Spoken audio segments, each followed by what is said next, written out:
we say SRK, I wanna break it up one time. মুক্তির আগেই বলিউডে তুমুল আলোচনার কেন্দ্রবিন্দুতে শাহরুখ খান অভিনীত কিং।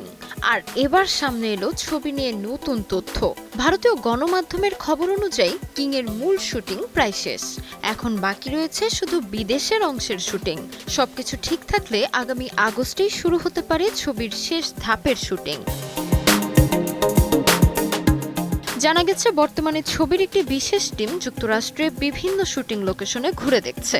এরপর দক্ষিণ আমেরিকার কয়েকটি দেশেও সম্ভাব্য লোকেশন পরিদর্শনের পরিকল্পনা রয়েছে। লোকেশন ও প্রয়োজনীয় অনুমতি চূড়ান্ত হলেই বিদেশে উড়ে যাবে পুরো ইউনিট। গত বছরের 2 নভেম্বর নিজের জন্মদিনে কিং এর প্রথম ঝলক প্রকাশ করেছিলেন Shahrukh Khan. ভিন্নধর্মী look, theme music এবং তার সংলাপ মুহূর্তেই ভাইরাল হয়েছিল সামাজিক যোগাযোগ মাধ্যমে।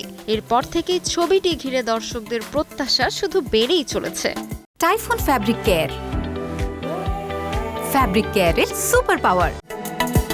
Red Chillies Entertainment Marflix picture প্রযোজিত এই ছবির সবচেয়ে বড় আকর্ষণ, প্রথমবারের মতো বড় পর্দায় একসঙ্গে অভিনয় করছেন শাহরুখ খান ও তার মেয়ে সুহানা খান। শোনা যাচ্ছে ছবিতে শাহরুখকে দেখা যাবে অপরাধ জগতের এক অভিজ্ঞ ঘাতকের চরিত্রে, আর সুহানা অভিনয় করেছেন তার শীর্ষের ভূমিকায়, যিনি বিপজ্জনক এক মিশনের জন্য প্রশিক্ষণ নিচ্ছেন।